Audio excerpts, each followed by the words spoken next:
அண்மை செய்தியை பார்த்துக் கொண்டிருக்கிறோம். இந்திய கிரிக்கெட் அணியின் நிர்வாகிகள் தேர்வில் குழப்பம் ஏற்பட்டிருக்கிறது. தற்போது பந்துவீச்சு பயிற்சியாளராக பரத் அருண் நியமனம் செய்யப்பட்டிருக்கிறார்.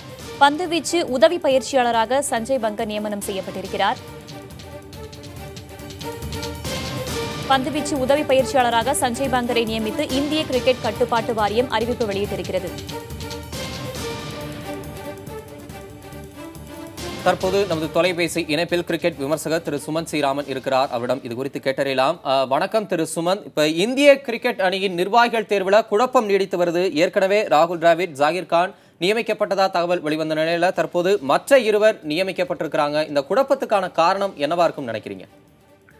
இல்ல, அது புரியாத ஒரு புதிர் தான். ஏன்னா ஏற்கனவே ஒரு அறிவிப்பு வந்த பிறகு அந்த அறிவிப்பை தற்காலிகமாக ஹோல்டு செஞ்சுட்டு அதுக்கப்புறம் நீங்க வேற 2 நபர்களை நீங்க நியமிக்கும் போது, இப்போ ரவி சாஸ்திரி இந்த இன்டர்வியூல ஜஹீர் கான் மற்றும் திராவிடிடம் அபிப்பிராயம், அதாவது தே வில் பி ஆன் போர்டு அப்படின்னாரு. அப்படின்னா அர்த்தம் என்ன? அதுக்கு ஒண்ணுமே புரியல. ஏன்னா அபிஷியல் கெப்பாசிட்டியில அவங்க எந்த விதமான ஒரு பொறுப்பு கொடுக்கப்படவில்லை என்றால் அதுக்கு அர்த்தம் என்ன? Saying they will be on போர்டுங்கிறதுக்கான மீனிங் என்னங்கிறது புரியல. இது தொடர்ந்து நீடித்து கொண்டிருக்கிற குழப்பத்தை காட்டுகிறதே தவிர இது அண்ட் இதனால நிச்சயமா டீமுக்கு நன்மை ஏற்படாது. இந்த மாதிரி தொடர்ந்து குழப்பம் இருக்கு, அவங்களுக்கு கூட கருத்து வேறுபாடு இருக்கிறது அப்படிங்கிறது வெளிப்படையா வந்துருச்சு இப்போ. திரு சுமந்த், ஏற்கனவே இந்த நிர்வாக குழு கமிட்டி உறுப்பினர்களான கங்குலியும் இது போன்ற தேர்வு செய்ததற்கு அதிருப்தி தெரிவித்ததாகவும் தகவல் வருது. இந்த மாதிரி நிர்வாகத்துக்கும் அணிக்கும் இடையிலான இந்த கருத்து வேறுபாடு, குழப்பங்கள் எந்த அளவுக்கு செல்லும்?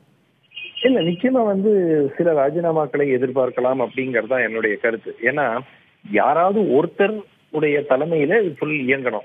தலா ஒவ்வொரு குரூப்பும் ஒவ்வொரு பிரிவும் இப்ப இப்ப லெஜெண்ட்ஸ் இருக்கிற காரணமே இதெல்லாம் ஒரு சுமூகமான ஒரு முறையில, ஏன்னா இந்த கமிட்டி ஆஃப் அட்மினிஸ்ட்ரேட்டர்ஸுக்கு கிரிக்கெட் அனுபவம் கிடையாது. அவர்களுக்கு ஒரு உதவுவதற்காக இந்த லெஜெண்ட்ஸ் இருக்கிறாங்க. ஸோ இப்ப இவங்களுக்குள்ளேயே தகராறு யார் என்ன அனௌன்ஸ் பண்றதுங்கிறது தெரியாத ஒரு ரீதியாக இருக்கும் போது நிச்சயமா அது குழப்பத்தை ஏற்படுத்தும். இந்த லெஜெண்ட்ஸ் இதை ஏத்துக்கிறாங்களா?